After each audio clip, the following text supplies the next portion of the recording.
businesses are regarded as the backbone of the country's economy, and according to the International Finance Corporation, they contribute up to 34% of the country's GDP. But SMMEs are facing several challenges, including the lack of financial access due to the high cost of credit and the perceived risk of lending to small businesses.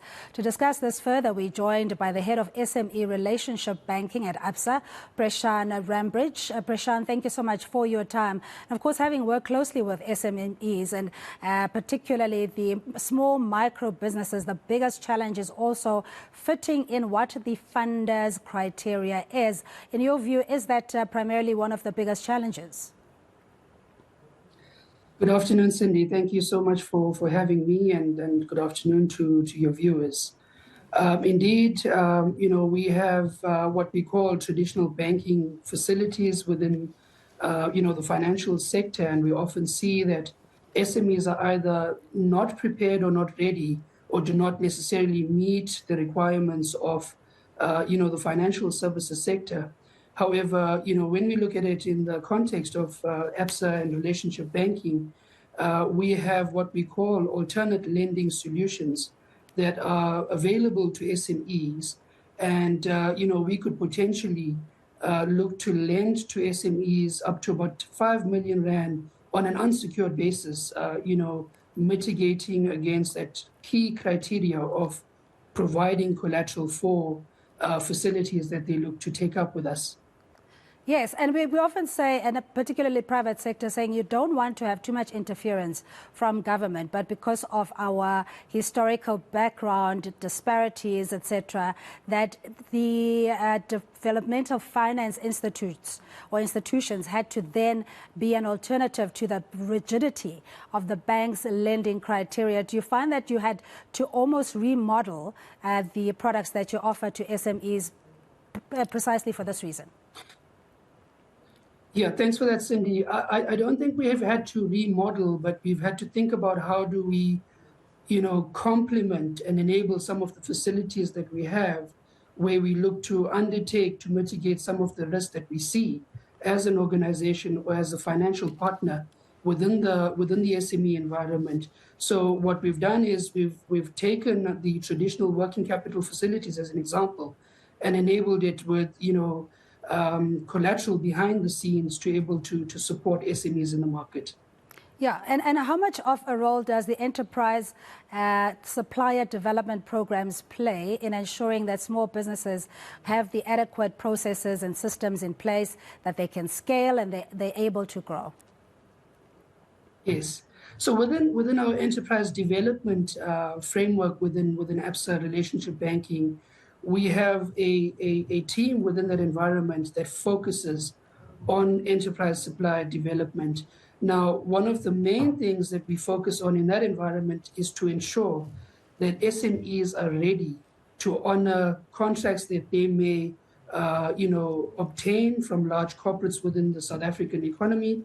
And part of that is technical and financial support that we provide to SMEs. So when we think about technical, we talk about skills development. How do we ensure that SMEs are ready from a skills point of view to, one, obtain such a contract, but two, in order to ensure that they service those contracts? So an SME that is watching us currently, who is probably sitting with a deficit of not only the impact of COVID-19, where they may have to reopen their doors, very difficult conditions as well, and they want to apply for, as you're saying, the alternative lending solution of up to 5 million rand, what would they have to consider? One, you mentioned something about a going concern. In other words, if you have a tender, for example, from a government department, you can come to ABSA, is it? That's correct. We have different ways in which we look and assess assess SMEs. So we have, Cindy, a wide array of experienced teams within the SME environment, both at relationship banking and CIB, dedicated sector-specific specialists with in-depth understanding of the industry within which they operate. Where we offer knowledge, skills, and experience, as well as personalized services to help them succeed and grow. Our regional teams have a deep understanding of the complete value chain, both internally and externally, around the unique challenges that each business owner is facing, which allows them to have a more meaningful conversation with clients and better solution for their specific needs.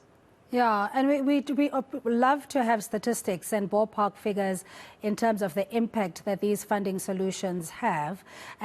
Just the profile of the type of SMEs you're looking at, the buzzwords these days, artificial intelligence, innovation, fourth industrial revolution, or even electricity solutions, that kind of thing. What are you looking at that you're looking to fund?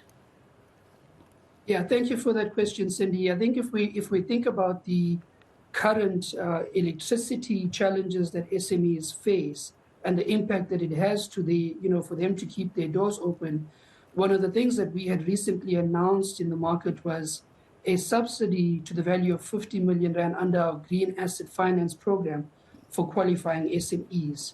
So what this means is any SME wanting to sort of mitigate against load shedding, there's the opportunity to apply for green asset finance, so to put up a solar system within their businesses to mitigate against load shedding. And these SMEs can get up to a maximum of 50,000 rand insofar as the subsidy is concerned, or up to 10% of the installation costs. So that is one of the solutions that we've recently announced in the market. The other one is we also recently announced a partnership with Kula, an agri-tech startup. You talk about AI and you talk about tech. Kula is an agri-tech startup that aims to bring an entire ecosystem in the agricultural sector that creates a marketplace in which buyers and sellers, both from small-scale farmers to large-scale farmers, where they can interact and trade with one another.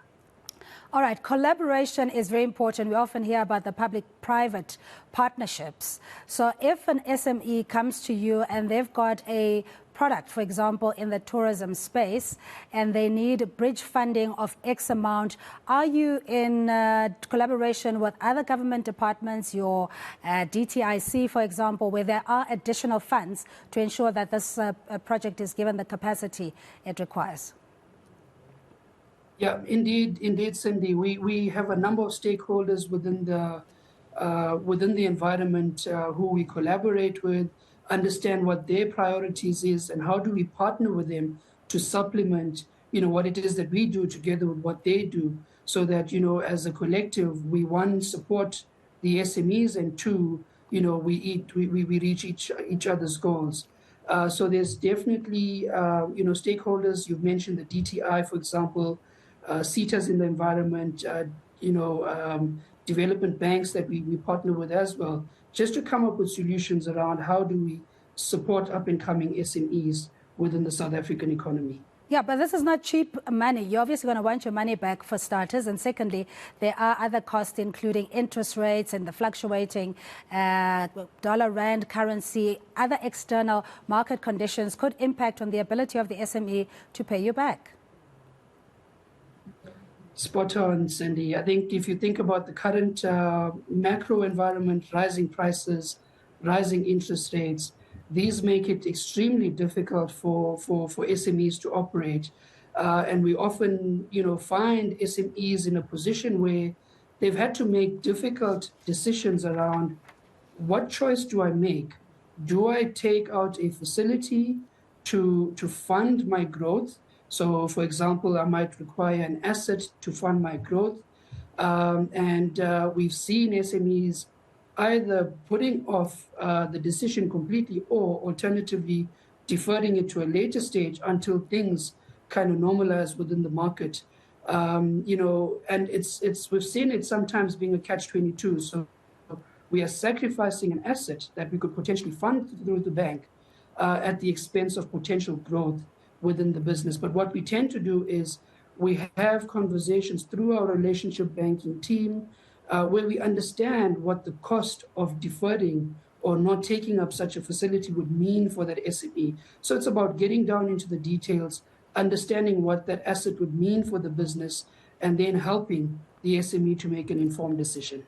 Preshan, thank you so much for your time. That's the head of SME, Small Medium Enterprise Relationship Banker at ABSA, Preshan Rambridge, speaking to us about the challenges SMEs face and also that there is hope and alternative funding products that are available through the banking sector. Now